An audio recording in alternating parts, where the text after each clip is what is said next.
बंदी छोड़ सतगुरु रामपाल जी परमेश्वर जी की जय हो।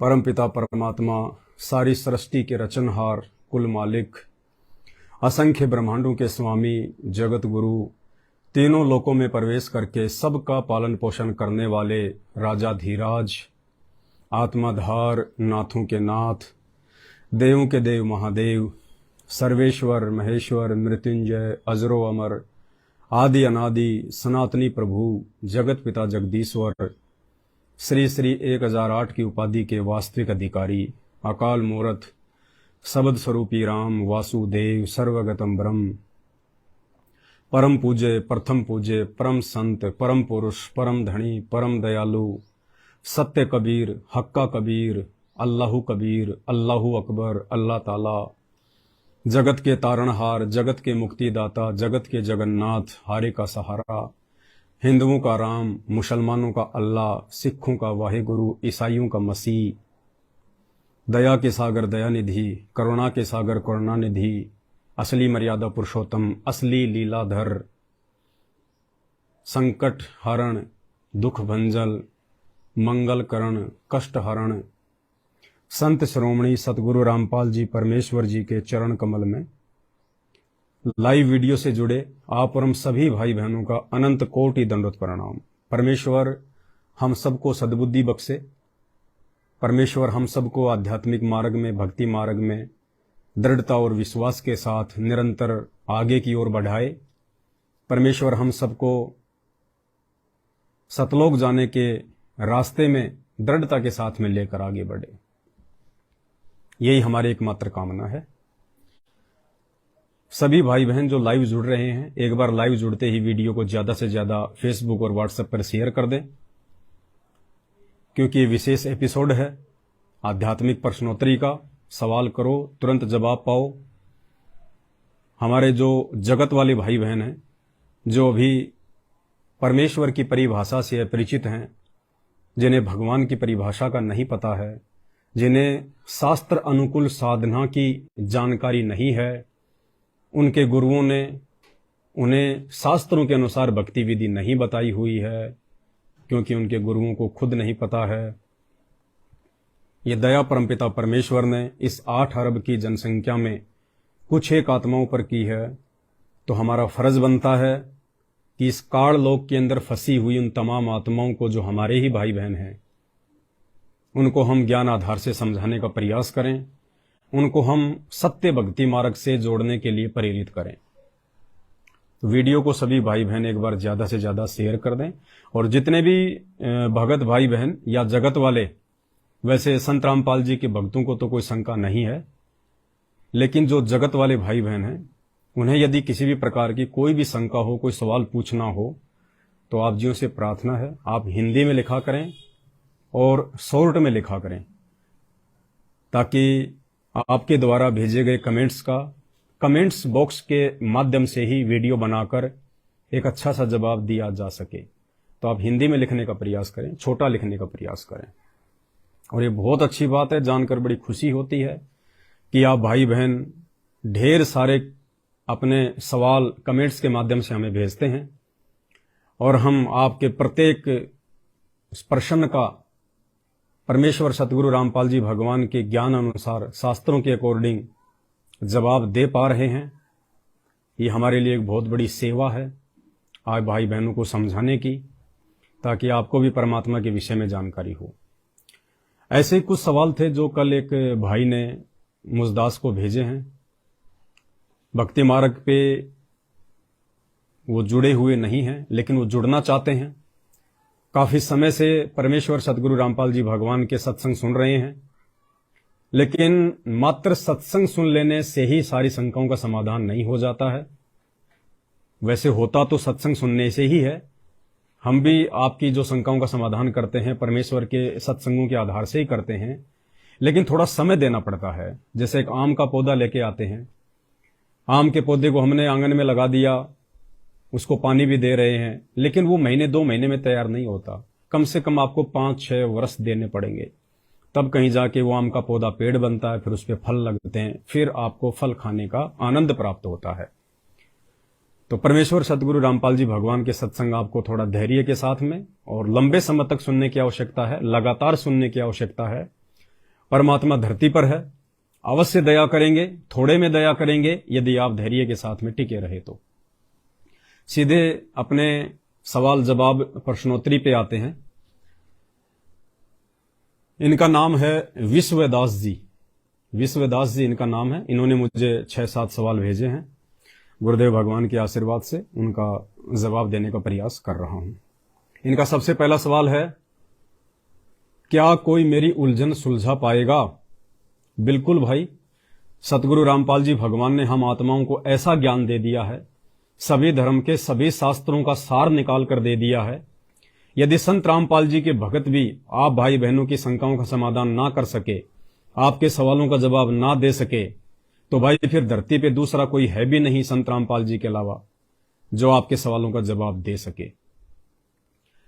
इनका सबसे पहला सवाल है, परमात्मा ने ब्रह्म को, ब्रह्म यानी काल, निरंजन, ब्रह्मा विष्णु महेश का पिता, दुर्गा का पति, उसको कहते हैं ब्रह्म, ज्योति निरंजन, क्षर पुरुष। परमात्मा ने ब्रह्म को कलयुग में ही ज्यादा आत्माओं को सतलोक ले जाने का वचन दिया था। ऐसे कई ब्रह्म आए और कई चले गए होंगे, जिसको वचन दिया होगा वो तो नहीं रहा होगा। फिर उसी ब्रह्म की व्यवस्था को बनाए रखना क्या जरूरी था? विश्वदास जी का सवाल है कि जब मैंने सृष्टि रचना सुनी सतगुरु रामपाल जी भगवान के मुख कमल से यूट्यूब पर या टीवी चैनल पर, क्योंकि सृष्टि रचना को सुने बिना तो आप कुछ भी नहीं समझ पाओगे। आप चाहे देश के शंकराचार्य हो, कितने बड़े संत महंत और मठाधीश हो, आपने चाहे सारे धर्म के सभी शास्त्र घोट के पी रखे हैं, आपको चारों वेदों का भी जो है कंठस्थ याद है, गीता जी भी आपको याद है, लाखों श्लोक भी आपको याद हैं, उसके बावजूद भी यदि आपने संत रामपाल जी के मुख कमल से सृष्टि रचना को नहीं सुना और नहीं समझा, तो आपका वो सारा ज्ञान व्यर्थ है जो आपने कई वर्ष बर्बाद कर दिए उन श्लोकों को घोटते घोटते। क्योंकि सृष्टि रचना सभी धर्मशास्त्रों का मूल है। जिस व्यक्ति को सृष्टि रचना समझ में नहीं आएगी, वो किसी भी धर्म ग्रंथ को नहीं समझ पाएगा, किसी भी भगवान की स्थिति को नहीं समझ पाएगा, वो आत्मज्ञान से परिचित नहीं हो जाएगा, परमात्म ज्ञान तो बहुत दूर की बात है।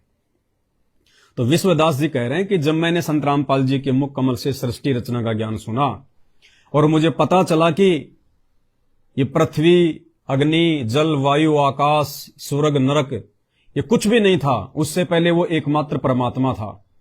उस परमेश्वर ने फिर अपनी शब्द शक्ति से बहुत सारी आत्माओं की रचना करी और सबसे पहले परमात्मा ने एक सतलोक नाम का क्षेत्र बनाया, जिसको अमरलोक भी कहते हैं। सभी आत्माओं को परमात्मा ने वहां रखा, सभी को ढेरों सुख दिए। वहां कोई मृत्यु नहीं, वहां कोई दुख नहीं, कोई रोग नहीं, कोई तकलीफ नहीं, वहां कोई काम नहीं करना पड़ता। बैठे बैठे परमात्मा के लोक में हम खाते हैं, सर्व सुख है वहां पे, जो सुख यहां के बैकुंठ में सुनने को भी नहीं मिलते।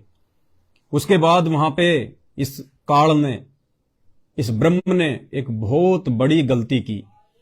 इसने अपनी ही बहन के ऊपर कुदृष्टि डाल दी, दुर्गा के ऊपर, जिस कारण से उस लोक का विधान है कि ऐसी गलती करने वाला व्यक्ति उस लोक में नहीं रह सकता, सतलोक में।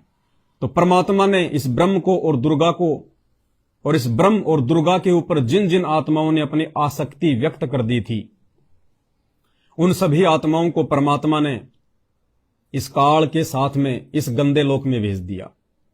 और आज हम यहां गधे कुत्ते सुअर बन के ढेरों दुख उठा रहे हैं। कोई रोगी है, कोई परेशान है, कोई निर्धन है, कोई गरीब है, कोई कोडी है, पता नहीं कैसे कैसे दुख यहां पे जी उठा रहा है। कभी कभी मानव जन्म पाता है तो कभी 84 लाख योनियों में गधा कुत्ता सुअर बन के यहां पे बिष्टा खाता है।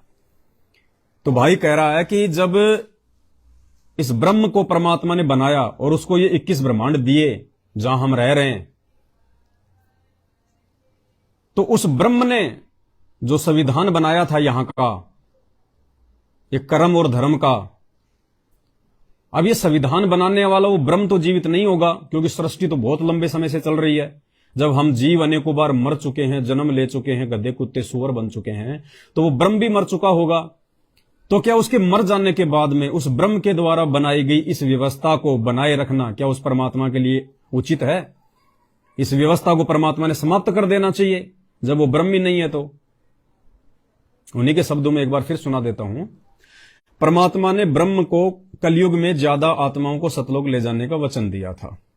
ऐसे कई ब्रह्म आए और कई चले गए होंगे।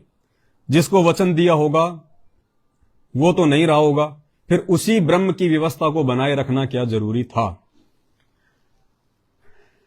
देखिए विश्वदास जी, आपको शॉर्ट में समझाता हूं। भारत देश का संविधान डॉक्टर भीमराव अंबेडकर जी ने बनाया था। वर्तमान में डॉक्टर भीमराव अंबेडकर तो नहीं है। भीमराव अंबेडकर के बाद भी कई लोगों ने संविधान में संशोधन किया। वो संशोधन करने वाले लोग भी शायद जीवित नहीं हैं। यानी भीमराव अंबेडकर भी मर चुके हैं, संशोधन करने वाले भी मर चुके हैं। क्या भीमराव अंबेडकर के मरने के बाद में उनके द्वारा बनाए गए संविधान को भारत देश पे बनाए रखना जरूरी है? क्या आप ऐसा सवाल कभी कर सकते हैं कि भीमराव अंबेडकर तो मर चुका है, क्या भीमराव अंबेडकर के द्वारा बनाए गए संविधान को बनाए रखना जरूरी है? ऐसे संविधान को तो समाप्त कर देना चाहिए, खत्म कर देना चाहिए। लेकिन संविधान का भीमराव अंबेडकर से कोई संबंध नहीं होता, क्योंकि भीमराव अंबेडकर के जाने के बाद भी देश है, देशवासी हैं, और संविधान देश की व्यवस्था को चलाता है, चाहे भीमराव अंबेडकर रहे या ना रहे। ठीक इसी प्रकार चाहे ब्रह्म रहे या ना रहे, लेकिन ये जो ब्रह्मलोक है, इस ब्रह्मलोक की व्यवस्था को बनाए रखने के लिए, चलाने के लिए वो संविधान बेहद जरूरी है। दूसरी बात, जिस दिन वो ब्रह्म समाप्त हो जाएगा, क्योंकि भीमराव अंबेडकर जिसने संविधान लिखा वो तो एक जीव था, वो तो आप और हमारी तरह एक इंसान था। लेकिन जो ब्रह्म है वो भीमराव अंबेडकर की तरह नहीं है, वो मरता नहीं है। उसके भी जन्म और मृत्यु होते हैं, लेकिन उसके जन्म और मृत्यु गीता जी के अनुसार परमात्मा ने बताए अलौकिक हैं। आप और हमारे तरह नहीं है, ब्रह्मा विष्णु महेश की तरह नहीं है। क्या बताया सतगुरु रामपाल जी भगवान ने कि जो ब्रह्म है और उसकी पत्नी ये दुर्गा, ये कब मरते हैं? परमात्मा ने बताया कि जो ब्रह्मा जी है उसकी 100 साल की उम्र है। ब्रह्मा जी की 100 साल की उम्र है। ब्रह्मा जी से 7 गुना ज्यादा उम्र श्री विष्णु जी की है। विष्णु जी से 7 गुना ज्यादा उम्र श्री शंकर जी की है। और जब ऐसे ऐसे 70,000 शंकर जी भी मर जाते हैं, तब एक ब्रह्मांड का विनाश होता है। 21 ब्रह्मांड में से एक ब्रह्मांड का विनाश हो जाता है, नष्ट हो जाता है। उस समय ये काल भी मरता है, सभी जीव मरते हैं, और ये जितने भी जीव होते हैं, काल इन जीवों को अपने मरने से पहले बीज रूप में, सूक्ष्म रूप में दूसरे ब्रह्मांड में छोड़ देता है। और फिर इस काल को, इस ब्रह्म को उस परमेश्वर कबीर देव की तरफ से, जो वर्तमान में सतगुरु रामपाल जी के रूप में धरती पे प्रकट हैं, इस ब्रह्म को और दुर्गा को एक आशीर्वाद है।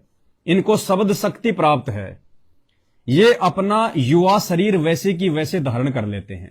ये मरते नहीं है, ये स्वयं अपना शरीर छोड़ते हैं। एक सिद्धि होती है, एक सिद्धि तन हंस नियारा, एक सिद्धि बहुचोले धारे।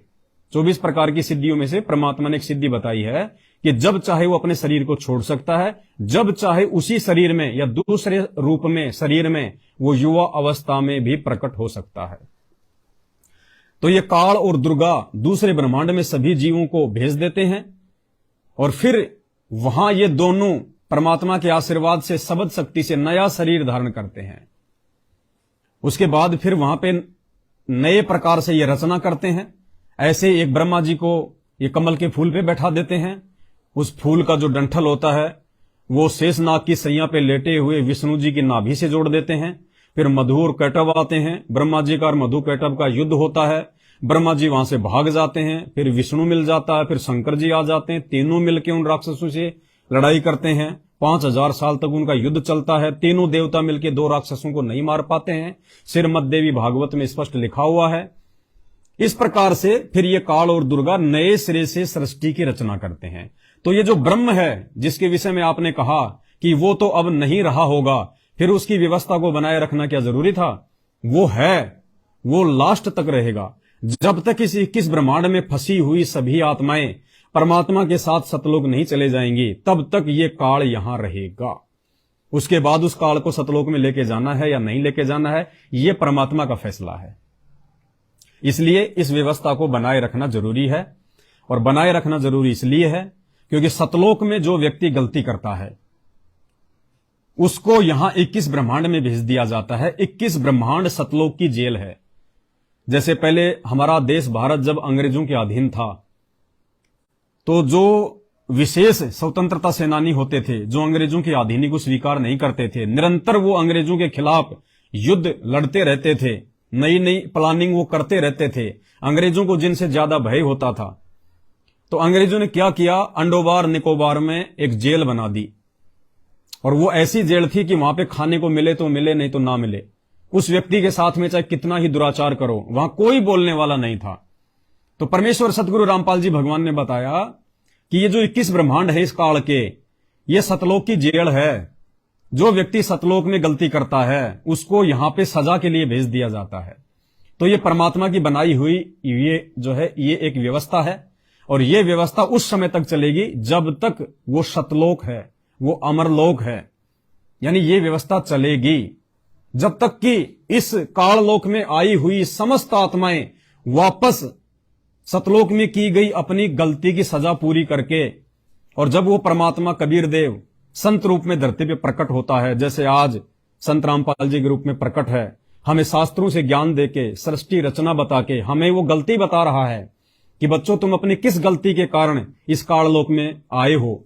यहां पे जितने भी मानव शरीरधारी प्राणी हैं, जितने भी गधे कुत्ते सुअर 84 लाख योनियों के प्राणी हैं, हम सबके सब पहले सतलोक में थे, सर्व सुख भोगा करते थे। सतलोक में वो सुख जो यहाँ के ब्रह्मा विष्णु महेश को तो छोड़िए, यहाँ के काल को भी नसीब नहीं है, दुर्गा को भी नसीब नहीं है।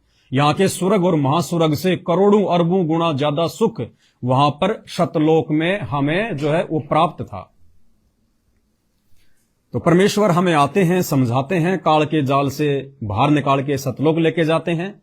इस प्रकार जब तक सभी आत्माएं सतलोक नहीं चली जाएंगी, तब तक ये काललोक की सृष्टि, ये काललोक का विधान, उसकी ये व्यवस्था, उसका संविधान ऐसे ही चलता रहेगा। हमने इसके संविधान पे उंगली नहीं उठानी, हमने इसकी व्यवस्था पर उंगली नहीं उठानी, क्योंकि सारी व्यवस्था इसको परमात्मा कबीर देव सतगुरु रामपाल जी भगवान ने ही बनाकर दी हुई है। हमने ज्ञान समझ में आने के बाद में यहां से इस जेल से निकलने का प्रयास करना है। आपकी शंका समाधान के लिए सतगुरु रामपाल जी भगवान के मुकम्मल से 2 मिनट का इसी विषय को लेके कि काल मरता है या नहीं मरता है, कैसे ये नया शरीर धारण करता है, 2 मिनट का एक सत्संग सुना देते हैं। ब्रह्मा जी के 50 वर्ष पूरे हो चुके हैं, 51वां चल रहा है, वो 51 भी पूरे, शेष 49 भी पूरे होंगे और ब्रह्मा जी की मृत्यु होगी। फिर 7 ब्रह्मा की मृत्यु के बाद 1 विष्णु की मृत्यु, 7 विष्णु की मृत्यु के बाद 1 शिव की मृत्यु। ऐसे 70,000 बार ये इनकी जन्म मृत्यु एक होलेगी। किसकी? शिव की। तो उसमें 49,000 बार तो विष्णु मर चुका होगा और 49 को 7 से गुणा कर लो, 3 अरब कुछ 63 बार जो है जो ब्रह्मा मर चुका होगा। तब एक ब्रह्मांड नष्ट होगा और ब्रह्मलोक में रहने वाला ये काल मरेगा, ये इसकी मृत्यु होगी। फिर ये दूसरे लोक में, दूसरे ब्रह्मांड में चले ले जाएगा सारी सृष्टि के प्राणियों को, और वहां कर्म, परमात्मा के जो कर्म परमेश्वर ने इसके विषय में लिखा बनाया है सिस्टम, उसके आधार से ये फिर पुनर्जन्म होगा, इसका भी और दुर्गा का भी। पुनर्शरीर धारण करेंगे अपनी इच्छा से, जैसे शब्द शक्ति से। एक सिद्धि होती है जो तब से एक सिद्धि तदहंस नहीं आ रहा। एक सिद्धि होती है जो शरीर को त्याग देता है प्राणी, और दूसरा शरीर शब्द से धारण कर लेता है। ये सिद्धि शरीर त्याग देने की तो अन्यों में भी आ जाती है, लेकिन स्वयं दूसरा शरीर धारण करने की सिद्धि बहुत कम होती है। तो वो उनमें से एक इस ब्रह्मा को, इस काल को और दुर्गा को प्राप्त है। तो दूसरे ब्रह्मांड में जाकर के ये यहाँ शरीर छोड़ मर जाता है, तो ये दूसरे ब्रह्मांड में ले जाता है सारे इसको जीव प्राणियों को। वहां फिर नए सिरे से अपनी दुर्गा से ऐसे ब्रह्मा विष्णु महेश की उत्पत्ति करते हैं, फिर वहां सृष्टि क्रम को जारी कर देते हैं। अब एक ही आत्मा बार बार कैसे नए नए शरीर धारण कर सकती है, आपको यकीन दिलाने के लिए, क्योंकि परमेश्वर रामपाल जी भगवान ने जो भी शब्द बोले हैं, स्वयं ये परमात्मा है, इनसे तो कुछ भी सृष्टि में छुपा हुआ नहीं है, इनके तो आंखों के सामने चलता है जो भी घटनाएं होती हैं, इनसे कुछ भी छुपा हुआ नहीं है। लेकिन इन बातों पे हमारे को विश्वास कैसे हो, क्योंकि बात तो शास्त्र प्रमाणित है, हमारे सभी धर्मशास्त्रों में इन बातों का प्रमाण है जो परमेश्वर रामपाल जी ने हमें बताया। लेकिन आप लोगों को विश्वास कैसे हो, इसके लिए कुछ आत्माओं के उदाहरण को समझिए। जैसे जो दुर्वासा ऋषि थे, जो श्री कृष्ण जी के गुरु थे, वो सतयुग में भी थे।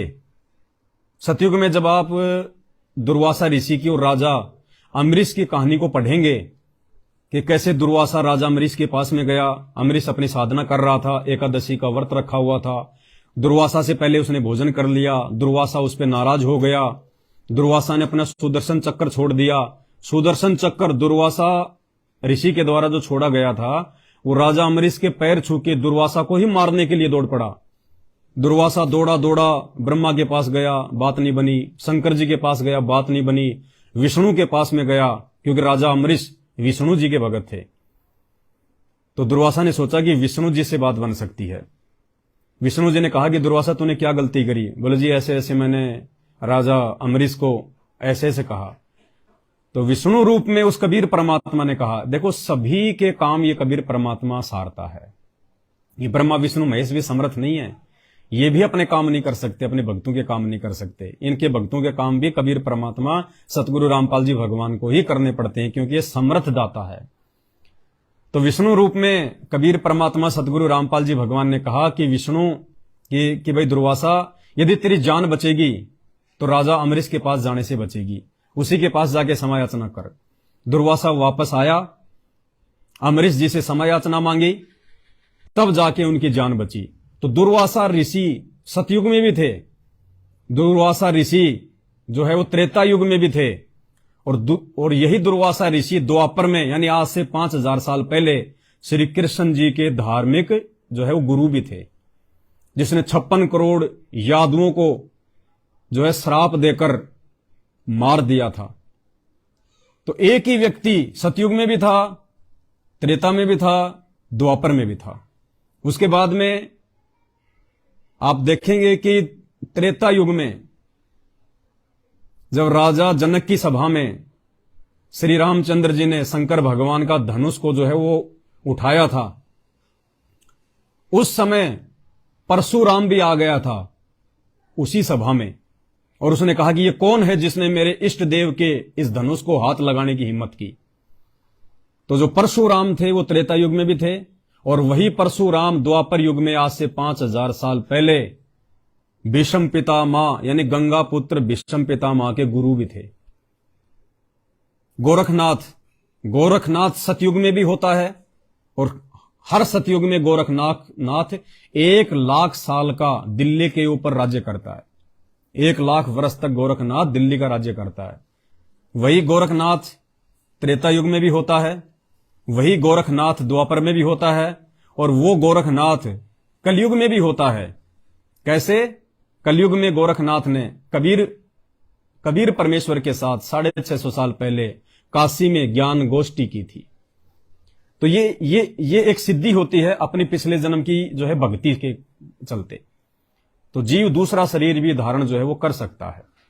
तो इस प्रकार ये जो व्यवस्था है ये परमेश्वर के द्वारा बनाई गई ये व्यवस्था है, और इस व्यवस्था पे हम भाई उंगली ना उठा के, परमात्मा ने हमें यहां से बाहर निकलने की, इस गंदे लोक से बाहर निकलने की, 84 लाख योनियों से बाहर निकलने की जो विधि बता दी, जहां जाने के बाद, सतलोक में जाने के बाद हमारा कभी भी जो है मृत्यु नहीं होगी, बुढ़ापा नहीं होगा, जिसके विषय में गीता का ज्ञान देते समय अर्जुन को गीता ज्ञान देने वाला भगवान कह रहा है अध्याय 18 श्लोक नंबर 62 में कि अर्जुन, अगर तुझे पूर्ण मोक्ष चाहिए तो उस परमेश्वर की शरण में जा, जहां जाने के बाद जीव कभी लौटकर संसार में वापस नहीं आता। और अध्याय 18 श्लोक 65 और 66 में कह रहा है कि तुझे गुप्त से गुप्त बात बताता हूं, मेरा भी इष्ट देव वो ही है कबीर परमात्मा। तो अर्जुन ने कहा कि भाई उसकी जानकारी मुझे कैसे मिले? आप कह रहे हो कि मेरे से अन्य कोई भगवान है, उसी की शरण में जाने से मोक्ष होगा, और आप भी उसी की पूजा करते हो, यानी आप भी उसी को अपना इष्ट मानते हो। भले ही श्री कृष्ण जी के पास में या विष्णु जी के पास में या काल के पास में उस कबीर परमात्मा की भक्ति करने की यथार्थ विधि नहीं है, लेकिन वो मानते उसी परमात्मा को हैं। तो अर्जुन ने कहा कि भगवान, आप खुद कह रहे हो कि मेरे अलावा कोई और भगवान है, केवल वही मोक्षदायक है, और आप भी उसी की भक्ति करते हो, तो फिर वो मिलेगा कैसे, कहां मिलेगा? तो गीता ज्ञान देने वाले ने कहा कि अर्जुन, उसकी अगर तुझे जानकारी चाहिए तो गीता जी अध्याय नंबर 4 श्लोक नंबर 34 में बताया है कि उसकी जानकारी के लिए तू तत्वदर्शी संतों की खोज कर, उनकी शरण में जा, निष्कपट होकर सरलता पूर्वक व्यवहार कर, दंडवत प्रणाम कर, सरलता पूर्वक उनसे तू प्रसन्न कर, फिर वो तत्वदर्शी संत तुझे उस परमात्म ज्ञान के बारे में बताएंगे। तो भाई, आज हमारा परम सौभाग्य है, भारत का तो है ही परम सौभाग्य, पूरे विश्व का, पूरी मानव जाति का परम सौभाग्य है कि आज वो तत्वदर्शी संत गीता अध्याय 4 श्लोक नंबर 34 के अनुसार धरती पर परमेश्वर रामपाल जी स्वयं प्रकट हैं। भाई, इनके सत्संग सुनिए और अपना आत्म कल्याण करवाइए। ऐसा मौका, ये बिल्ली के भाग का छीका टूटा है। हमारे पुण्यों की गिनती नहीं है जो इनके शरण में आ जाता है। अगर आज ये मौका चूक गई कोई आत्मा, तो अनंत युग तक गधे कुत्ते सुअर, फिर मानव जन्म, 84 लाख योनियां, फिर एक मानव जन्म, 84 लाख योनियां, फिर एक मानव जन्म, कभी गधा कुत्ता सुअर, बहुत भयंकर बनेगी। तो उम्मीद करता हूं ये आपके पहले सवाल का जवाब था, भली बात ही आपको समझ में आ गया होगा।